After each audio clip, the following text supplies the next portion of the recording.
नमस्कार, आप देख रहे हैं खबर फास्ट। तो मैं हूं आपके साथ शमशेर सिंह। खबर फास्ट के खास कार्यक्रम एक मुलाकात खास हस्ती के साथ में आप सभी का बहुत बहुत स्वागत है।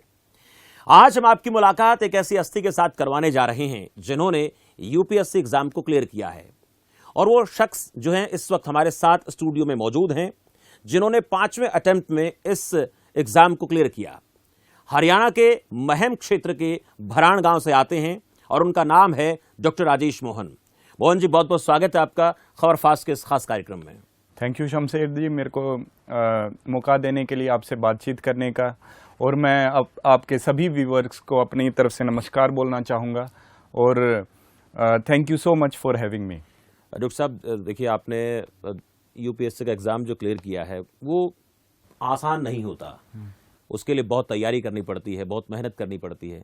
अगर मैं आपसे जानना चाहूँ, आपकी जो ये यात्रा रही है, लगातार 4 बार आप कोशिश करते हैं लेकिन कामयाब उसमें नहीं हो पाते, जिस वजह से जो भी रहा, लेकिन 5वें अटेम्प्ट में आपने इसको क्लियर किया। तो क्लियर करने के बाद जो आपके मन में भाव थे, पुरानी जो थकान थी वो दूर हुई, लेकिन इसकी तैयारी आपको किस तरह से करनी पड़ी? देखिए, ये मेरा 5th अटेम्प्ट था। इससे पहले मैंने 4 अटेम्प्ट दिए थे इस यूपीएससी के लिए। 4th अटेम्प्ट में मैं साक्षात्कार तक पहुंचा था, लेकिन उस टाइम पे मैं फाइनल लिस्ट में नहीं आ पाया। लेकिन ये फाइनली 5th अटेम्प्ट में मेरा हो गया है।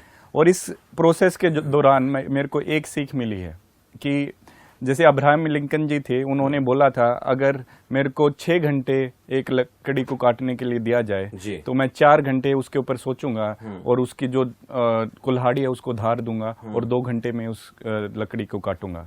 मेरे हिसाब से जो ये तैयारी है यूपीएससी, उसके लिए आपको प्लानिंग की सबसे ज्यादा इम्पोर्टेंट एस्पेक्ट है इस चीज के लिए, और साथ साथ में एक आपको हार्ड वर्क तो करना ही होगा। जैसे हम अक्सर सुनते आए हैं काफ़ी बचपन से, या जब भी थोड़ा सा होश संभाला तो ये बातें सामने आती थी कि यूपीएससी एग्ज़ाम को क्लियर करने के लिए 12-12, 15-15 घंटे पढ़ाई करनी पड़ती है।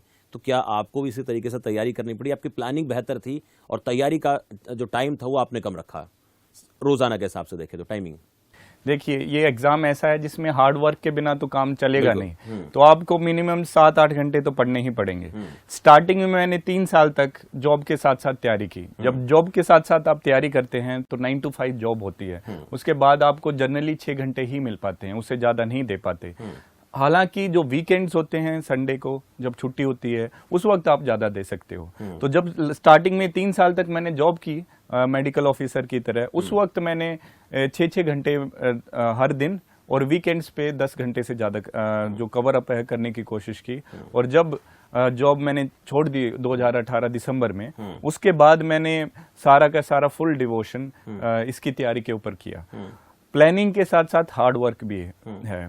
तो ये जनरली कहा जाता है कि hard work beats talent if talent doesn't work hard. बिल्कुल। तो दोनों का एक ऑप्टिमम कॉम्बिनेशन चाहिए हमें इस एग्जाम को सक्सेसफुल करने के लिए। इसमें एक बात पूछेंगे आपसे कि जब इस तरह की तैयारी हम करते हैं तो हमारी कोई तैयारी के लिए प्रेरणा पुंज होते हैं परिवार में, या फिर हमारे गुरुजन होते हैं, या कोई भी समाज का, या जिन लोगों ने इस एग्ज़ाम को पास किया है उन लोगों को हम आदर्श मानते हैं। अगर आपसे मैं जानना चाहूँ तो आपके परिवार में कोई है आदर्श इसके लिए, या कोई और व्यक्ति है जिसके चलते आपने वहाँ से प्रेरणा ली है?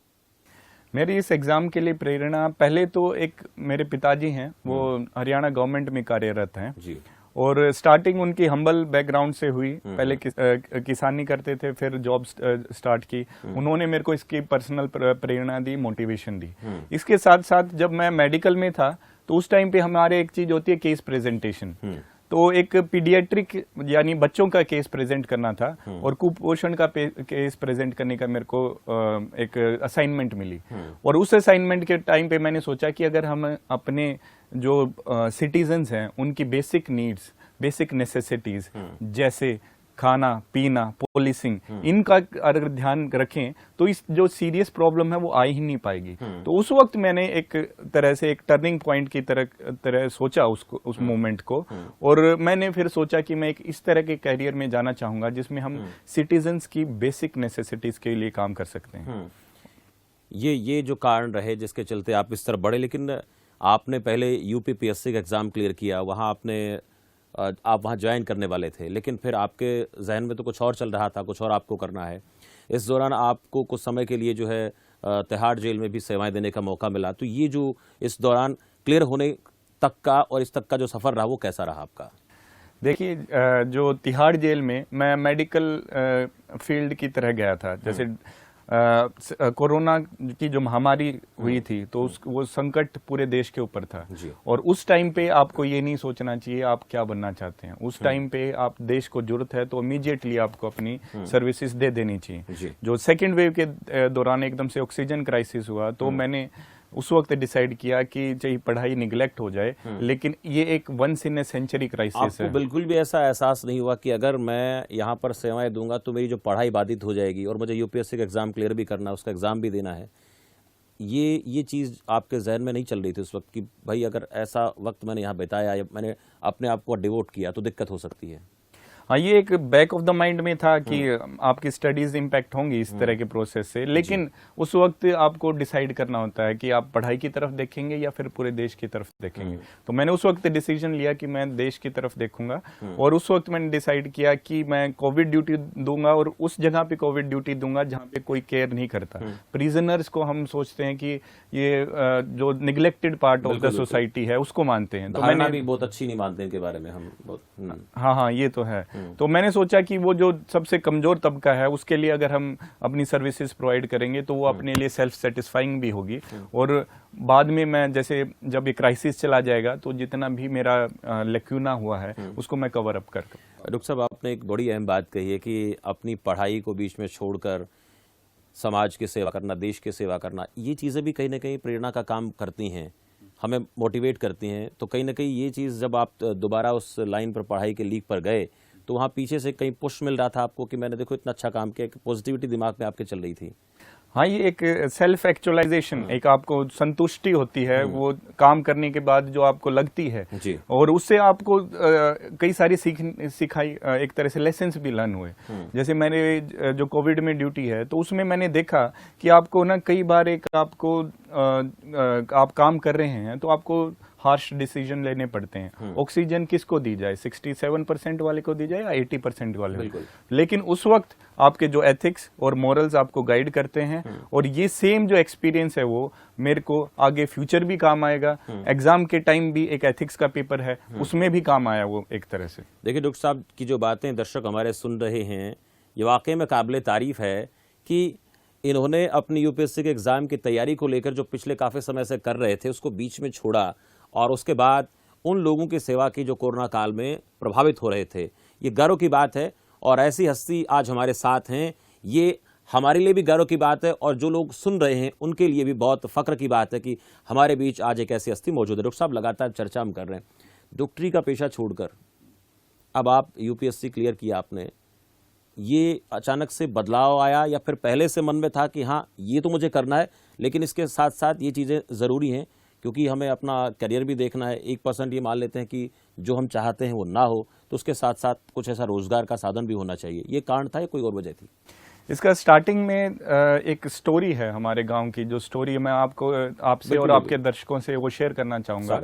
तो हम जब बचपन में होते थे हम ये सुनते थे, मेरे जो दादा थे माईसुख थे, तो वो एक जैसे जो आपस में लड़ाइयाँ हो जाती हैं उस टाइम पे हो जाती थी, उस टाइम पे गांव के बीच में, तो उसके कारण एक उनको मेडिकल प्रॉब्लम हो गई थी। जो बारूद होता है उनके शरीर में चला गया था, और उनका बहुत ही अनसाइंटिफिक तरीके से ट्रीटमेंट हुआ और उनकी मोर्टेलिटी हो गई उस टाइम पे।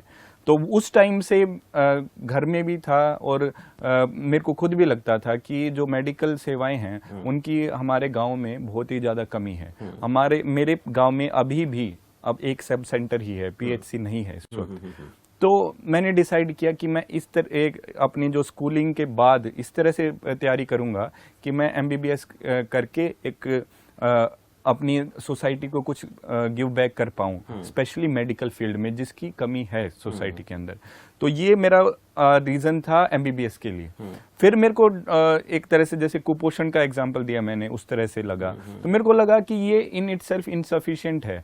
हमें हमारे पास पोटेंशियल है उसको हम और 10 आदमियों की बजाय 100 आदमियों के ऊपर लगाएंगे तो इफेक्ट और भी ज्यादा होगा। हमारे पास इंटेंशंस तो हैं चेंज करने की, लेकिन अगर हमें बड़ा कैनवस मिल जाए, बड़ी जगहें काम करने की मिल जाए, तो हमारा जो पोटेंशियल है, जो अपने स्किल्स हैं, उनको अपने सिटीजन्स के लिए बहुत ही अच्छी तरीके से यूज कर पाएंगे। क्योंकि उसमें तो हम ये मान के चलते हैं कि वहाँ हमारा एक क्षेत्राधिकार सीमित होता है, लेकिन इस परीक्षा को पास करने के बाद आपके पास क्षेत्र के बहुत वृत्त होता है, बड़ा होता है, उसमें जिला भी हो सकता है, उसमें स्टेट भी हो सकता है, तो आप बड़े स्तर पर जो है इस तरह की सेवाएं करना चाहते थे, ये आपका कांड है। लेकिन इसको अटेम्प्ट जब आपने किए, 5वें अटेम्प्ट आप पास होते हैं, तो एक हौसला डगमगाने लगता है बहुत से लोगों का, और यही कारण भी होता है कि बहुत से लोग इस तैयारी को बीच में छोड़ भी देते हैं। कहीं आपको मन में ऐसा लगा नहीं कि यार 4 अटेम्प्ट कर चुके हैं, क्या पता होगा कि नहीं होगा, ऐसी बातें दिमाग में चल रही थी क्या?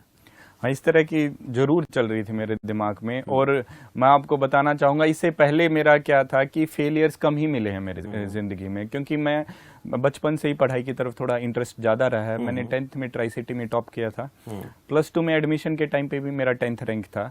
उसके बाद क्या हुआ कि मेरे अंदर कॉन्फिडेंस था कि मैं कर पाऊंगा इस एग्जाम को, लेकिन पहला अटेम्प्ट दिया, पूरे कॉन्फिडेंस से दिया, लेकिन हो नहीं पाया। दूसरा दिया, दूसरा भी नहीं हो पाया। तीसरा दिया, तीसरा भी नहीं हो पाया।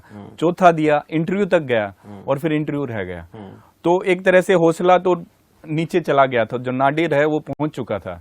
लेकिन उस टाइम पे मैं अपनी मदर की एक कंट्रीब्यूशन बताना चाहूंगा कि मदर ने पर्सनली, इवन दो पूरी फैमिली ने सपोर्ट किया, तो मदर ने पूरा पर्सनली मेरे को विश्वास दिलाया कि अपनी कैपेबिलिटीज के ऊपर कि आप ये कर सकते हैं और आप एक बार और दीजिए अटेम्प्ट और शायद इस बार हो जाए। ये वो रसरी आवत जात ते सिल पर परत निशान वाली बात थी, निशान पड़ता है, या फिर तार तार से ताना बुनती मकड़ी सुंदर जाल बुने, ये इस तरह की जो बातें हैं ये हमारे पुराने बुजुर्गों के दिमाग में होती हैं, और वो 2 शब्द ऐसा बोलते हैं कि उसके बाद हमारा हौसला फिर जो है बढ़ने लगता है।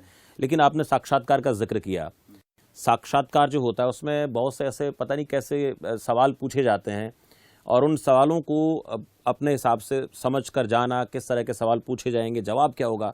आप जब 2 बार साक्षात्कार में पहुंचे, 4th अटेम्प्ट में पहुंचे या 5वें में पहुंचे, सवालात कैसे पूछे गए आपसे, और किस तरीके के सवाल, जो आप एक आध सवाल बताना भी चाहें दर्शकों को? हाँ जी, मेरा इंटरव्यू दोनों टाइम पे हुआ, और पहले टाइम पे मेरे को बहुत ही कम नंबर मिले, 129, और दूसरे टाइम पे बहुत ही अच्छे नंबर मिले, 184। बहुत बढ़िया। तो मैं 1-2 सवाल आपसे शेयर करना चाहूंगा। पहला तो एक उन्होंने पूछा कि हरियाणा जो मेरा होम स्टेट है वो इंडिया के जो स्पोर्ट्स कैनवस है उसमें इतना ज्यादा कंट्रीब्यूट क्यों करता है। तो मैंने उसका जवाब दिया कि हमारे यहाँ पे अखाड़ा कल्चर है, और कि एक गांव है वो इकट्ठा होके एक एथलीट की न्यूट्रिशन रिक्वायरमेंट और दूसरी रिक्वायरमेंट्स वो टेक केयर करता है। गांव एक तरह से उनको स्पॉन्सर कर देता है, गोद ले लेता है, गोद ले लेता है, राइट। तो उसके बाद वो कहते कि ये तो है ही, लेकिन इस अखाड़ा कल्चर के कारण क्राइम भी बढ़ चुके हैं। तो फिर मैंने सोचा हाँ ये थोड़ा दूसरी तरफ जा रहा है, अलग तरफ लेके जा रहा है। तो मैंने उसका रिस्पॉन्ड ऐसे किया कि ये एक डबल एज्ड स्वॉर्ड की तरह है, अगर इसको हम अच्छी तरह यूज करेंगे तो अच्छा रिजल्ट आएंगे, अच्छे अच्छे स्पोर्ट्स पर्सन होंगे, अगर गलत तरीके से यूज करेंगे तो फिर ये वायलेंस और क्राइम बढ़ेगा। बिल्कुल, साइंस के भी उसी तरीके के जो ना अच्छे बुरे दोनों परिणाम हैं। राइट। इसके साथ ही मेरी हॉबी है, जैसे लोकगीत है हरियाणा में, रागनी, हरियाणवी रागनी, तो उसके ऊपर भी उन्होंने क्वेश्चन पूछे कि हरियाणवी रागनी क्या चीज है, क्योंकि पहले तो अवेयरनेस ही इस आर्ट के बारे में बहुत ही कम है, और मैं इस प्लेटफॉर्म को लेके मैं चाहूंगा कि हमारे जो हरियाणा के लोग हैं इस आर्ट फॉर्म को प्रिजर्व करें, इसको प्रमोट करें, और क्योंकि ये कहा जाता है कि फोक से ही पॉप बनता है। बिल्कुल। तो आजकल दिख रहा है कि फोक जो म्यूजिक है उससे पॉप की क्रिएशन हो रही है। बिल्कुल। और लेकिन इसके साथ साथ हमें अपने फोक को प्रिजर्व भी करना है। तो मैंने वो रखा अपने जो हॉबीज पूछी जाती है जो यूपीएससी में, तो हरियाणवी रागनी मेरी हॉबी थी। तो उस वक्त उसके ऊपर क्वेश्चन पूछे गए कि क्या सोसाइटी के ऊपर इसका इम्पैक्ट होता है, इससे आप सोसाइटी को कैसे बदल सकते हैं। तो आपने जब ये सवालों के जवाब दिए तो रागिनी को लेकर, जैसे आपने जिक्र किया, आपके पसंदीदा रागिनी गायक या पसंदीदा रागिनी जो लेखन है वो, उसके बारे में बातचीत हुई होगी, या फिर आपको आपकी पसंद के मुताबिक कुछ रागिनी सुनाने के लिए कहा भी गया होगा, ऐसी बातें हुई होंगी? हाँ, उन्होंने पहले तो हिस्टोरिकल तो पूछा ही कि कौन कौन से राइटर्स रहे हैं, तो मैंने वो बताया, पंडित लक्ष्मीचंद जी रहे हैं, फौजी मेहर सिंह रहे हैं, दयाचंद मायना जी रहे हैं, तो उनका एग्जाम्पल मैंने दिए। फिर उसके बाद कहते कि कोई आप एक दो लाइन बता सकते हैं, तो एक रागनी सिंगर हैं प्रीति चौधरी जी जी, तो उन्होंने जैसे बेटी बचाओ बेटी पढ़ाओ की थीम पे एक रागनी लिखी थी, तो मैंने उनकी 2 लाइन उनको बताई। स्वागत है आपका, मंच भी है, मौका भी है, दस्तूर भी है। तो इस तरह से ये हाँ। मारी आन बान अर शान बनी से बेटी हिंदुस्तानी, बॉर्डर ऊपर धाड़ रही से बेघट कै मर्दानी। बहुत बढ़िया। ये जो बातें हम जब किसी इस तरह के साक्षात्कार में करते हैं तो माहौल बदल जाता है, उन लोगों की जो भावनाएं हमारे साथ जुड़ने लगती हैं। ये भी बहुत से कारण होते हैं, लेकिन इसके साथ साथ एक चीज़ और आपकी मैं जानना चाहूँगा। सफलता की सीढ़ियों पर चढ़ना बहुत आसान है, लेकिन उन सीढ़ियों पर बरकरार रहना बहुत मुश्किल काम होता है। इसको किस तरीके से आप देखते हैं, क्योंकि सफल होना और उसको पचाना दोनों अलग अलग हैं। हाँ, ये आपने सही बोला है। और मैं ये कहना चाहूँगा कि सफलता की अभी तो ये पहली सीढ़ी रखी गई है। अगर मेरा जो है कि कनेक्शन ग्रास रूट से रहना चाहिए। आप देखिए जाए, आप अपनी कंट्री की पॉपुलेशन देखी जाए तो 70% रूरल एरियाज की, ग्रामीण क्षेत्र की है, 30% अर्बन एरियाज की है, लेकिन जो रिप्रेजेंटेशन है वो बिल्कुल उल्टी है। ग्रामीण क्षेत्र की रिप्रेजेंटेशन देश में बहुत ही कम है। तो मेरा ये रहेगा कि अगर मैं ग्रामीण बैकग्राउंड से आया हूँ तो मैं उस रूट को, उस कनेक्ट को कंटिन्यू रखूं और उनके लिए जो 70% ऑफ जनता है उनको एक हैंड होल्डिंग करके उनके एम्पावरमेंट की तरफ ध्यान दूं। ये आपका मकसद है। लेकिन एक चीज़ और आपसे मैं जानना चाहूँगा कि यूपीएससी का जो एग्ज़ाम आपने क्लियर किया है, अब इस एग्ज़ाम के बाद बहुत सी ऐसी चीज़ें सामने आपको देखने को मिलेगी, बहुत सी चीज़ें आपको फेस करने को मिलेंगी, जो दबाव होता है। हमारा सिस्टम जो है, हमारे देश का सिस्टम थोड़ा अलग तरीके का है, उसमें पॉलिटिकल प्रेशर भी होता है, सामाजिक दबाव भी होता है। इसको झेलना आसान काम नहीं होता। उसको किस तरह से हैंडल आप करेंगे, और साथ साथ ये भी जानेंगे कि हमारा जो वर्किंग कल्चर है, सिस्टम है, वो कैसा आपको नजर आता है, उससे आप संतुष्ट हैं या इसको बदलने की जरूरत नजर आती है?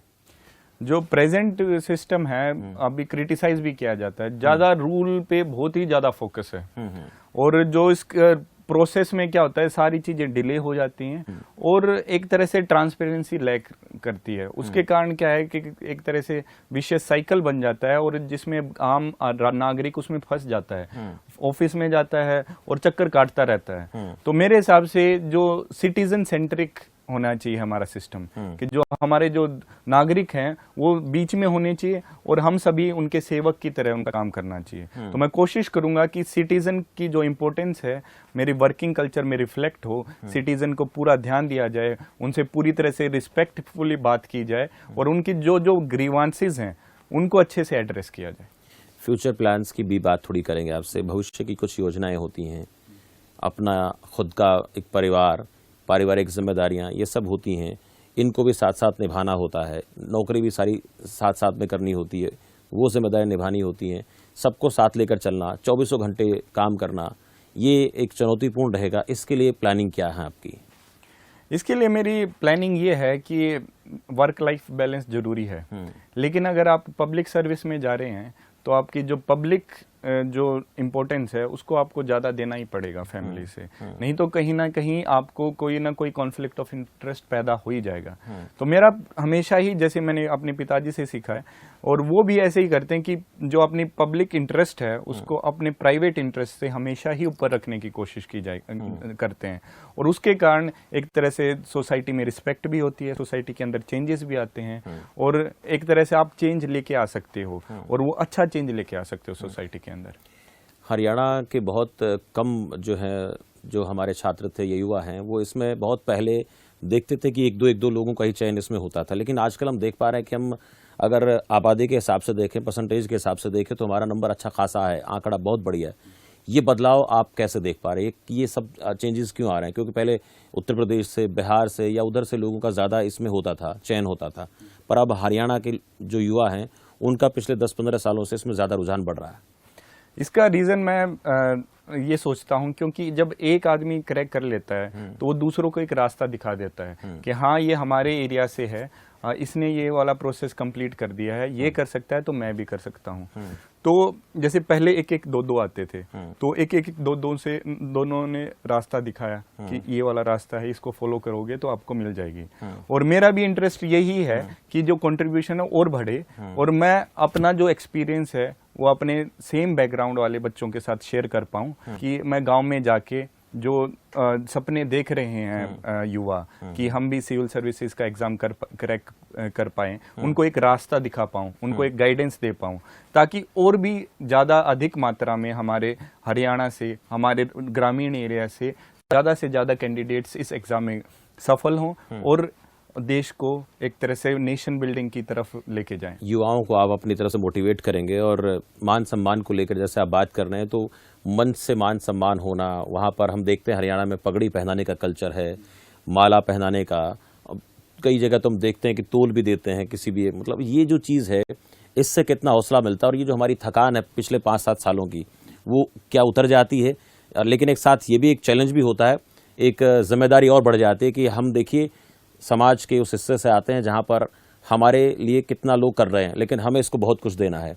ये एक और चुनौती होगी आपके सामने। हाँ, तो ये है कि जो 4-5 साल की थकान है वो एक ही दिन में खत्म हो जाती है, जब आप देखते हैं कि 200 किलोमीटर 300 किलोमीटर से आपके शुभ चिंतक आपसे मिलने आ जाते हैं, आपको बधाइयाँ देते हैं, तो आपको लगता है कि हाँ 5 साल की जो मेहनत थी वो एक तरह से उसने रंग ला दिया, उसका फ्रूट निकल गया जी। और इसके साथ साथ हाँ एक्सपेक्टेशंस का लोड तो बढ़ ही जाता है, लेकिन एक तरह से हम कह सकते हैं कि जिंदगी एक्सपेक्टेशंस को फुलफिल करने का एक साइकिल ही है, एक रास्ता ही है। तो उन एक्सपेक्टेशंस पे जितना मैं खरा उतर सकता हूं, मैं कोशिश करूंगा कि उतना उतर पाऊं। उनके जो नीड्स हैं, उनके डिमांड्स हैं, जो उनकी आवश्यकताएं हैं, उनको मैं फुलफिल कर पाऊं। मेरा यही इस सर्विस में मकसद रहेगा। कुछ ऐसे युवा साथी हैं जो इस वक्त इस कार्यक्रम को देख रहे हैं, सुन रहे हैं, और इसकी तैयारी के लिए वो भी पिछले काफ़ी समय से जी जान से लगे हुए हैं। छोटे छोटे टिप्स आपके जहन में होंगे कि कैसे तैयारी करनी है, क्या क्या करना है, कैसे टाइम को हमें मैनेज करना है, और जिम्मेदारियों को भी साथ साथ निभाना, जैसे आप लगातार निभाते रहे हैं। तो जो भी एस्पिरेंट्स हैं, जो भी विद्यार्थी इस एग्ज़ाम की तैयारी कर रहे हैं, उनको मैं पहले तो एक सिंपल बात बताना चाहूँगा कि अपने ऊपर विश्वास रखें। जब आप अपने ऊपर कॉन्फिडेंस रखेंगे तभी चेंज होगा। और दूसरी बात मैं बताना चाहूँगा कि अपने ऊपर विश्वास कीजिए और कड़ी मेहनत कीजिए। एक शेर है कि खुदी को कर बुलंद इतना कि हर तकदीर से पहले खुदा बंदे से पूछे बता तेरी रजा क्या है। तो आप इतना हार्ड वर्क कर दीजिए कि आपकी जो लक फैक्टर वो रिड्यूस हो जाए एग्जामिनेशन में। ये हो गया। और स्पेसिफिकली मैं क्या बताना चाहूंगा, इस एग्जाम के 3 स्टेजेस होते हैं। प्री होता है, मेंस होता है और इंटरव्यू होता है। प्री के लिए एमसीक्यू, आपको एमसीक्यू की प्रैक्टिस करनी पड़ेगी, और वो आपको फिजिकल फॉर्मेट में गोले लगा के ही प्रैक्टिस की जाती है। और अपने आप से चीटिंग ना करें कभी भी कि पेरेंट्स को बता दिया मैंने इतने टेस्ट लगा लिए और लगाए एक भी नहीं, तो ये गलती ना कीजिए। दूसरा मेंस में आंसर राइटिंग बहुत जरूरी है। तो उसमें आप जितनी आंसर राइटिंग की, फिजिकल कैसे क्वेश्चन है उसका कैसे आंसर रखना है, जितनी प्रैक्टिस करेंगे, और practice makes a man perfect, तभी आपके मार्क्स बढ़ेंगे। और इंटरव्यू के लिए आपको हंसमुख रहना पड़ेगा, अपने जो कल्चर से कनेक्टेड रहना पड़ेगा। एक नॉर्मल जैसे मैच्योर ह्यूमन बीइंग इंटरेक्ट करते हैं उस तरह से इंटरेक्शन के एक स्टाइल को आपको डेवलप करना पड़ेगा। तो ये मेरे टिप्स होंगे। जो बहुत आपने बेहतर एक छोटी सी मुलाकात में इतनी सारी बातें आपने बता दी हैं, और जो दर्शक हमारे सुन रहे हैं उनके लिए चीज़ें बहुत प्रेरणा का काम करेंगी। राजेश जी, बहुत शुक्रिया आपका इस कार्यक्रम में आने के लिए, जुड़ने के लिए, और अपने टाइम में से टाइम निकालकर लोगों तक बातें पहुंचाने के लिए, एक मैसेज पहुंचाने के लिए बहुत बहुत शुक्रिया आपका। थैंक यू जी। और मेरा सभी दर्शकों को भी धन्यवाद मेरे को सुनने के लिए। होपफुली जो मैंने आपको बताया है वो अपनी लाइफ में इम्प्लीमेंट कर पाएं और लाइफ में एक ब्रॉड चेंजेस ला पाएं, सोसाइटी में चेंजेस ला पाएं। तो बिल्कुल आप सुन रहे थे राजेश मोहन जी को, जिन्होंने बहुत सी ऐसी बातें आज के इस कार्यक्रम में बताई हैं जो हम सब के लिए प्रेरणा का काम करेंगी और एक गांव से निकलकर किस तरह से बुलंदियों तक पहुंचा जा सकता है, ये आप डॉक्टर राजेश मोहन जी से सीख सकते हैं। और हम दुआ करेंगे, हम उम्मीद करेंगे कि ये जिन्होंने अपने मन में जो ठाना है उस बात को पूरा करें, समाज की, हमारे देश की जिम्मेदारियों को अपने कंधों पर लेकर आगे बढ़ें और जितना ज्यादा समाज का हित कर सकें अपने कार्यकाल के दौरान उतना करें। फिलहाल इस खास कार्यक्रम में इतना ही, मुझे दीजिए इजाजत और आप देखते रहिए खबर फास्ट। नमस्कार।